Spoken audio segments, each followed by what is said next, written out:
Welcome to my channel. இன்றைக்கி மாசி கருவாடு தொக்கு எப்படி செய்யறதுன்னு பார்க்க போகிறோம். முதல்ல மாசி கருவாடை எடுத்துக்கோங்க. அதை நல்லா தொடச்சி பவுட்ரு பண்ணி வச்சுக்கோங்க.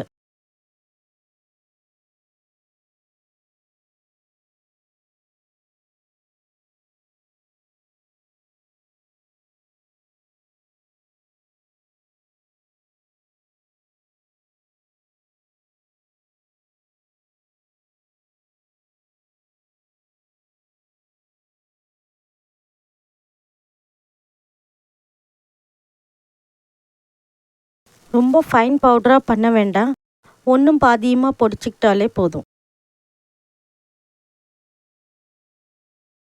இப்போ மாசி கருவாடு பொடி ரெடி ஆயிடுச்சு.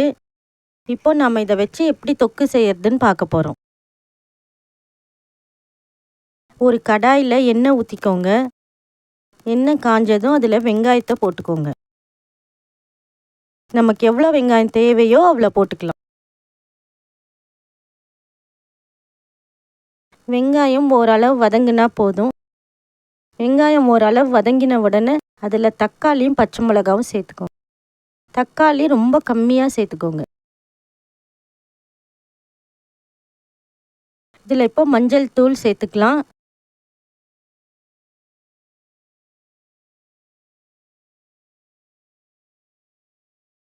உப்பு போட்டுக்கோங்க.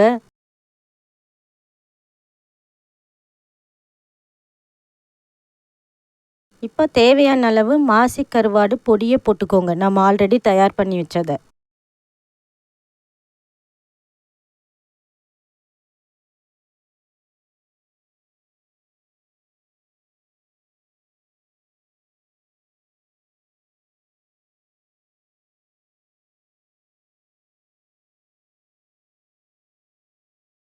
லேசாக தண்ணி தெளித்து விடுங்க. ஒரு 2 நிமிஷம் தண்ணி தெளித்து விட்டு வதக்குனிங்கன்னா போதும். ரொம்ப டேஸ்டான மாசி கருவாடு தொக்கு ரெடி ஆயிடுச்சு.